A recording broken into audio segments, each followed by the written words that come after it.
Welcome to Public Speaking with Peter George. Do you want to be calm, confident, and credible every time you speak in public? Then stay tuned as Peter and his guests discuss public speaking tips, techniques, and tactics that help you increase your impact, influence, and income. Here's your host, Peter George. You may ask yourself what a former stuntman, fight director, college professor, and motivational speaker can do for you. Okay, you'll probably never ask yourself that question, but you do want to know the answer. My guest in this episode, John Davis, speaks to companies all over the world, empowering their teams to awaken their interaction hero so they can achieve more. He does this using his 5F approach, which hacks the fight or flight response. John is an internationally known keynote speaker, comedian, fight director, stuntman, college professor, artistic director, and action hero. He has traveled extensively throughout the world, speaking to audiences of all ages and backgrounds in 28 countries and over 4,000 live performances. John inspires you to set and reach your maximum potential and awaken your inner action hero. After the tragic events of 9/11, John dedicated a great amount of time bringing entertainment to soldiers overseas. On 6 U.S. tours, John performed more than 100 shows and has taken his comedy to even the most remote bases in both Iraq and Afghanistan. The amazing thing is, not only has John done all of this, but he's done much of it after being paralyzed. Welcome to the show, John. Well, I'm really glad to be here. Thank you for having me. John, you use the term action hero speaker. What's the difference between a topic speaker and an action hero speaker? Well, it's a great question. It's so funny because my name is John Davis, which is the most generic name in history. And so I personally needed to have a brand that set me apart from anybody else. But a topic speaker, like if someone's going out and searching for a leadership speaker, they're not necessarily looking for a high dollar. They're just looking for someone to come in to speak about leadership. But, if they go out and they search for Tony Robbins, they're looking at something different. So a rock star speaker or an action hero speaker is one who stands out among the crowd and can literally come in there and give them a really dynamic speech and might have multiple topics. Like as a corporate action hero, I speak about leadership, team building, diversity, inclusion. I also speak about how to overcome adversity and obstacles in the career and change management. So I've got lots of topics, but when they want to when they're looking for a speaker and they hire me, they're looking for the corporate action hero. Well, it separates you from everybody else. Right, exactly. And the ones, action hero, and a lot of people call it lead topic speaker or rock star speaker. It's the same basic thing. It's about a marketing element. I'm marketing the corporate action hero. In fact, I don't let anybody else call me a corporate action hero because I'm the corporate action hero. Right? So that's the way I face it anyway. And there's a huge difference between those two little words, and the. There is. You've been speaking a lot and for a while now. And I'm sure during that time you've raised your fees, but most people are reluctant to do that. I would think especially during the pandemic time. How do you muster up the courage to change your fees and raise them? I'm so glad you asked this question because I get this question because I help speakers all the time go to that next level. And I have a new speaker that I'm working with right now who is very, very good, but she's afraid to ask more than $200 for a speech. I'm like, when you only ask $200 for a speech, you're going to get $200 speeches. They're going to easily send you off to their next friend who's going to give you $200 speaker. Before you can raise your fee, you have to become very confident in your product. Now, when I shifted from being a stuntman and a fight director into corporate speaking long time ago, well over a decade ago, I had the situation where I couldn't necessarily see how they could see me as a speaker in a corporate environment. And I had to get over that. And the way I got over it was I booked a whole bunch of free speeches at chambers of commerce, and I got my product up really good. Once I had my product up, I set my first fee as $1,500. And then it went, like I said, that was well over a decade ago. And by the third month, I was at $5,000 because I knew that I was bringing something different. And then within a year, I was at $10,000. And the thing that I tell my speakers, I said, you need to get real comfortable with the fact that you're a $10,000 speaker or higher, or a $5,000 speaker, whatever number you set, you have to be comfortable with it. When someone says to me, what's your fee? I don't say, well, I sometimes work for her. I say, no, I say, I am a $10,000 speaker, or I am a $15,000 speaker. And if you're not necessarily saying that flat out with confidence, that's how you get the money to raise, is to, number one, bring a good product. But number two, you have to be confident in the number. You have to be confident enough to say it almost matter-of-factly. Right. Exactly. And they say, well, and what's your fee again? And you're always going to get that person who has seen your fee. They know what your fee is. And they come on and they say, and what's your fee again? And if you hem and haw off your number, you've just lost respect, And I just literally say it exactly like I said. I am a blank number speaker. And I give them that number flat out. And they never, ever negotiate it. In fact, I've turned down people who wanted to negotiate. I flat out say, no, I'm a $10,000 speaker. And they say, well, you won't negotiate? I said, well, I don't undervalue my service. And they're like, oh, okay. And I get those gigs. I get those gigs all the time.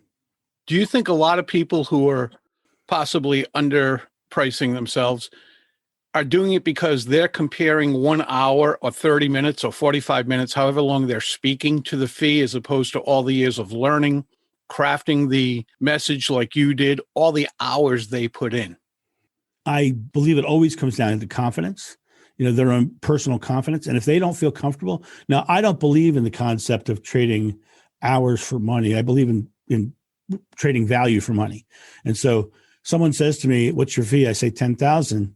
And they say, well, how long will you do? And I say, I'll do up to 90 minutes. And, if they say, well, can you fit it in 60 and will you take less for 60? I said, nope, I'm at your event for that day. You can have me for anything up to 90 minutes. After 90 minutes, the price goes up. No, if you only want me to speak for 15 minutes, it's the same price. But if you want the full 90, I can give you that. I have no problem with that. I'm comfortable to that number, to that amount of time. And if, 60 minutes, and I do a lot at 60 minutes, a lot of them at 60 minutes, because that's what fits into their schedule. And they're great with it. They're fine. They're totally fine with it. Confidence. It is about confidence, and as a speaker, that's the core of the job. If you're going to get in front of an audience, you have to be confident, and you have to be very, very confident to walk in front of a crowd. It's like stand-up comedy. You walk in front of a crowd, you're alone. You're on that stage alone. Now, the biggest issue that I see in speaking today is the over-reliance on screens and projectors. I see a huge over-reliance on it. And what happens on a psychological level, what happens is you actually split the focus of the audience between screen and speaker, and that actually shuts off a part of the brain that is for content retention.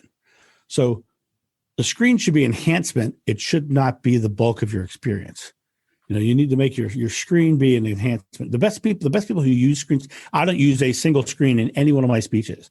Mine's an in-the-room experiential thing. But for the best people I've seen who use screens, they use them more for comedy than for anything else. And like a lot of times, like thought bubbles will pop on the screen over their head or something like that. Those are the ones who I see are most effective in using it, because they understand that they're working with the experience rather than, showing this content and then speaking. If you're a topic speaker, you kind of have to use one, but the way you deliver it is the most important element. You need to make sure that it's an enhancement, not a crutch.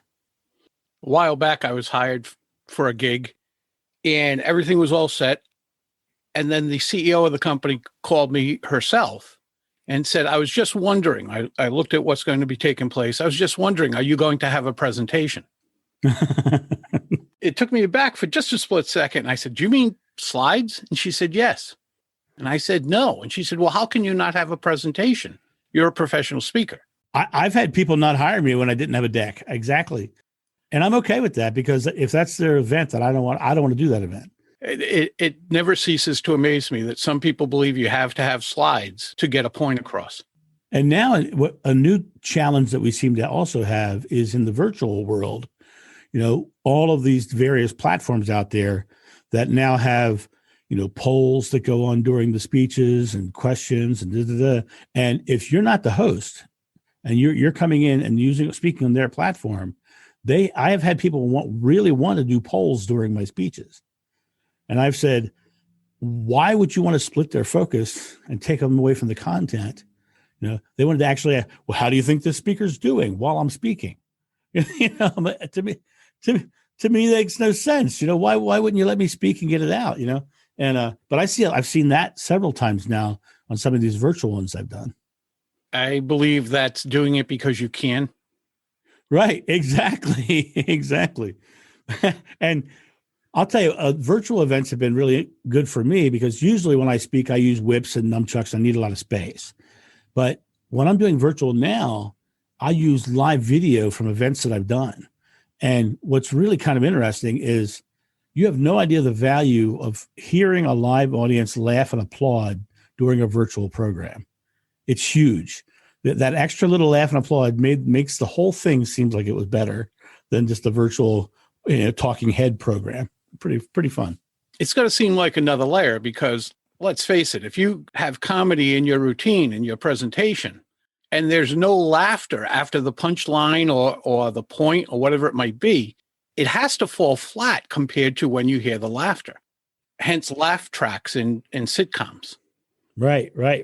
And as a comedian, you feed off the energy of the laugh, and I did comedy for many years. So I'm very used to getting the laugh and riding that wave.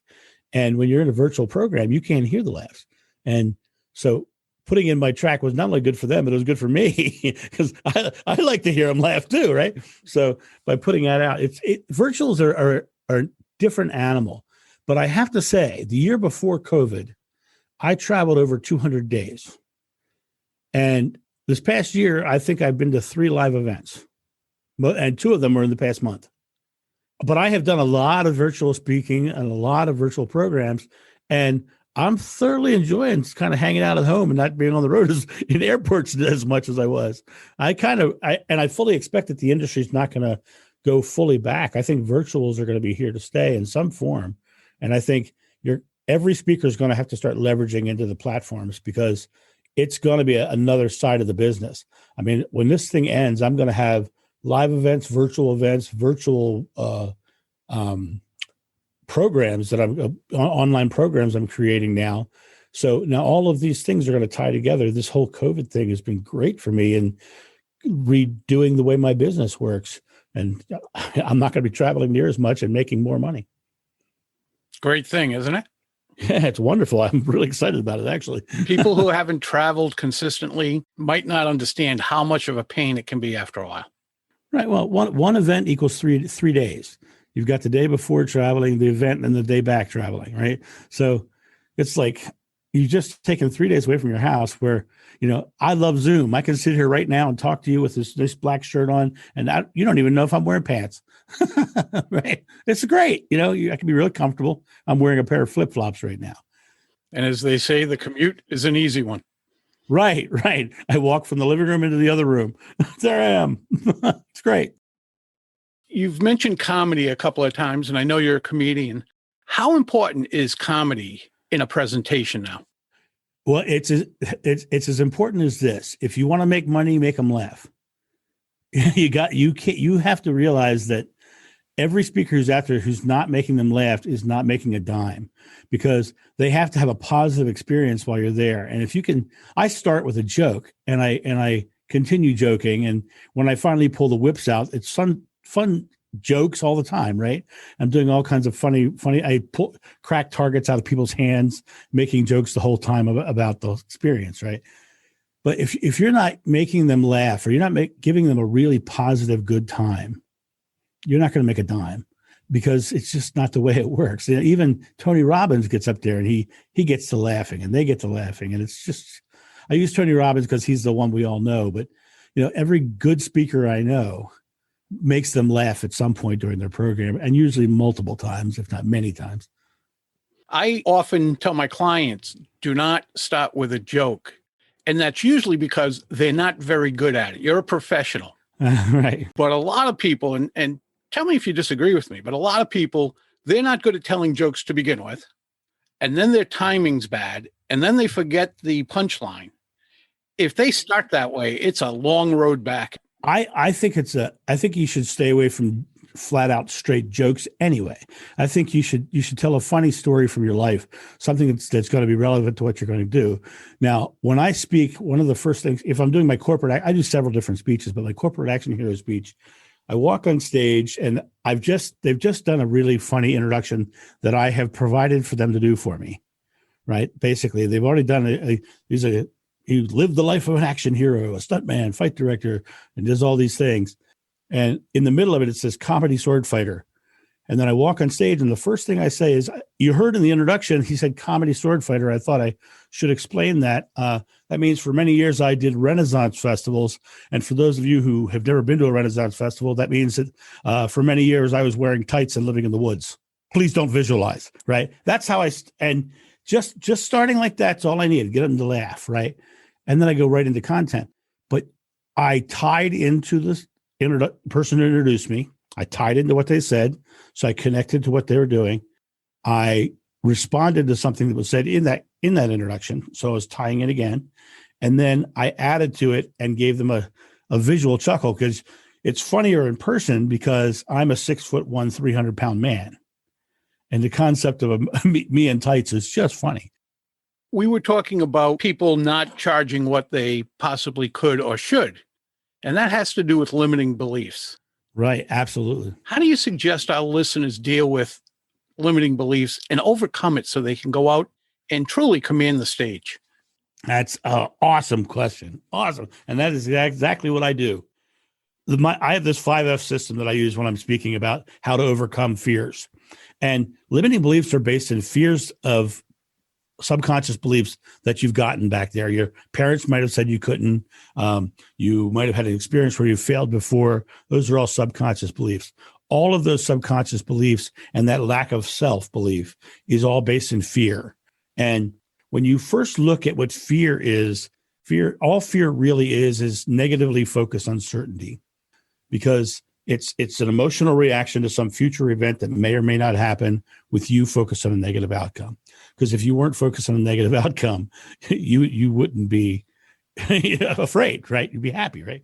So the first thing you have to do is realize that you have value, and this past, whatever happened in your past is the past.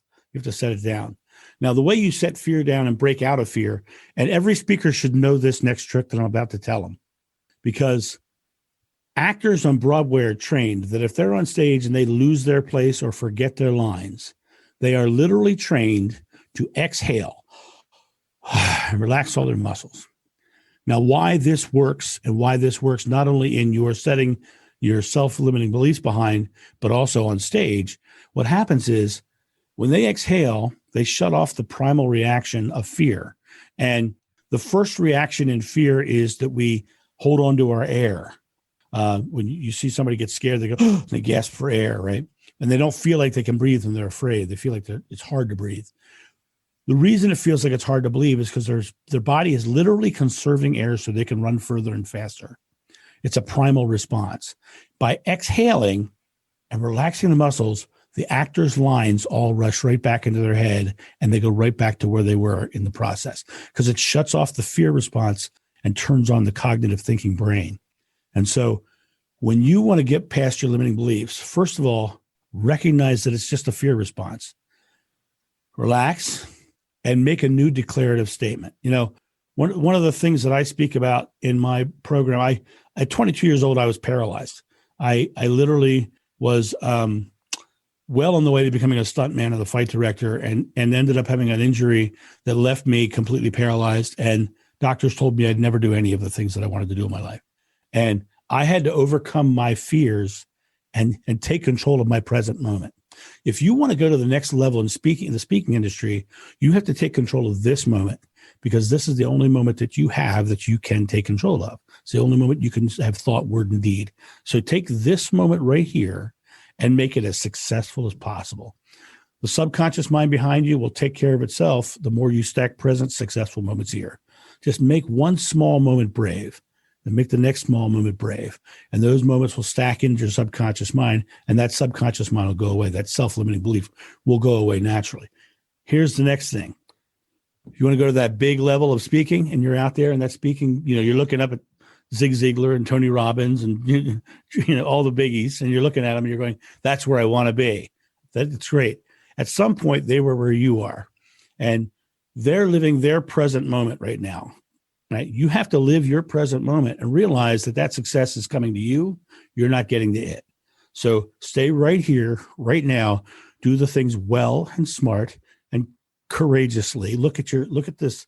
The most courageous thing you can do is tell a planner what your fee is. It's one of the most courageous things you can do, right? When I went from 5,000 to 10,000, I never went to 75. I went from 5,000 to 10,000. It was like, no, I'm a $10,000 speaker. And somebody said, you'll never get that. And I said, no, I will. And I had my first one within 2 weeks, right? Just because I knew I was good enough. I knew that I could create a show, a presentation that would really deliver value to my customer. And that audience would have a great time. And I knew 6 months down the road, when they wanted to get that content returned into their brain, all they had to do was think, where's that whip guy? What did that whip guy say? Because the whip is a anchor. It's an actual neurolinguistic anchor. That sound that now knows that content is married to that sound. So, but you have to make sure that you are staying very firmly present and making successful present moments that are in alignment with that outcome that you want. You were able to go from that 5,000 to that 10,000, which is a heck of a leap because you had that combination of confidence and competence. You knew you could deliver. Right. I knew I could deliver. That confidence. It's the 5 F's that I talk about in my speeches. The first one's fearlessness. The second one's focus. We've kind of touched on those two so far. Get fearless, get focused, right? The middle one's faith, confidence, belief that you can do something. And when you have the number 5, the middle one is it's the pillar that everything else leans against. And you have to have that confidence, that faith inside yourself. Now, confidence is developed by trust over time. So you have to, results over time. So you have to get results over time. So way results only happen is stacking present moments. Take your present moment and do what you got to do. If you want to get more internet footprint, get up today and make a YouTube video, put it out there. I put out a video every day. And that video goes onto YouTube. And when you search Google, the third thing on every Google page is a video. And they search motivational speaker with a whip or corporate action hero or John Davis, you will find page after page after page after page of me and a ton of videos. So I made a successful moment every day. I'd get up and make a video. I'd get up and do those things. I've done that for over 2 years. I've been doing that. Is literally stacking those moments. And now I don't do a lot of marketing anymore. I get calls. People contact me to speak because they want the corporate action hero at their event, which is great for me. What are the other 2 F's? You mentioned 3. What are the other 2? So we got fearlessly focused with faith. And the next one we actually have really touched on in a big way because we've been talking about present moments. The next one's follow through. You actually got to do something. You got to do something, right? And so if you're not stacking those moments, the interesting thing is if you want to take anything to the next level of your life, you've got to get positively focused, because on a psychological level, when you focus on something consciously, your subconscious mind will show you the pathway. And I'll give you an example. When I wanted to buy a Jeep, I'm going to buy, consciously focusing on Jeeps. I started seeing Jeeps everywhere. I drive down the road, there's a Jeep. I can see them in driveways, by houses, everywhere I went. Because I consciously chose something, my subconscious mind started showing it to me naturally. If you know a negative person, the reason they always have something negative to talk about is because they're consciously focused on negative, and they're seeing negative things because their subconscious mind is showing them the things to be negative about. You can shift that to just choose to be positive. I am consciously choosing in the here and now to be positive. And if you want to break it out of this and into a real kind of a little bit deeper thought, Buddha says, what you think you become, you create your world. Krishna said, you are the culmination of your thought. Gandhi said, you have to be the change you want to see in the world. And Jesus said, whatever you ask in God's name is granted. And Moses said that God's name was I am. And I am is a declarative statement about your present moment.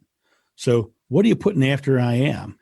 I had to take certain words out of my vocabulary. Like I took wanting, needing, hoping, and trying out of my vocabulary because they're inactive present moment words. And I just said, I am creating. I am becoming a great speaker. I am going to be I am a $10,000 speaker. You probably heard me say that earlier. I am a $10,000 speaker. By putting that declaration out with confidence and faith behind it, it is your faith that's going to heal you. It's your faith that's going to pay you too. And then, so the last of the 5 F's is flexibility. And what happens is there's always going to be bumps on the road. There's always going to be issues that are going to come up that seem contrary to what you're trying to achieve. And in that moment, you have to realize that you have consciously chosen a goal. And these things are coming up because your subconscious mind is showing you the things you have to handle to get to your goal. The subconscious mind does not show you what's going to stop you. It shows you the things you have to deal with. So something comes up, you don't get stopped by it. You say, okay, I either am going to incorporate this, I'm going to adapt with this, or I'm going to get rid of this.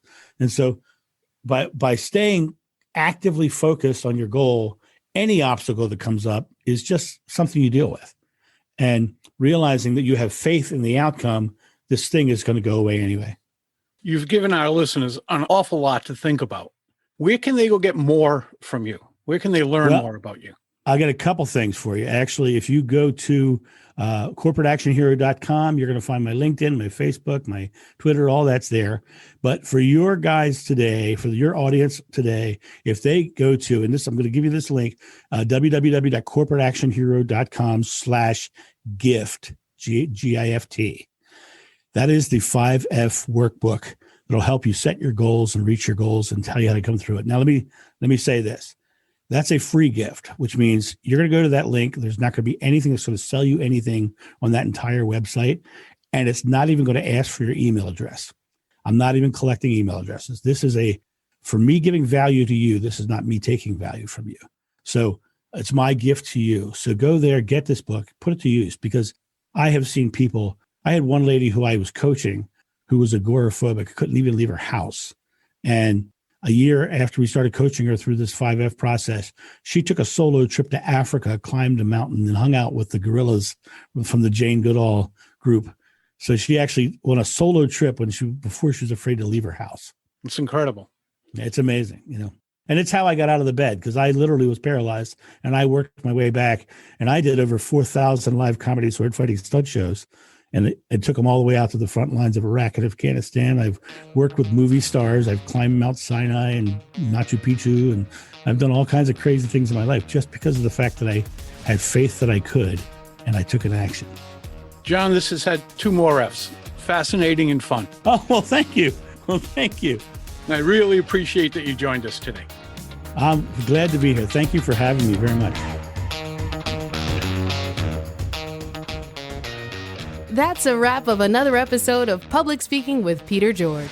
Be sure to rate, review, and subscribe wherever you listen to your favorite podcast. Tune in Monday when you'll hear another episode of Public Speaking with Peter George, and again Thursday for your next episode of Quick Bites, public speaking tips and techniques you can digest in 5 minutes or less. Until next time, remember, when it comes to speaking in public, you've got this.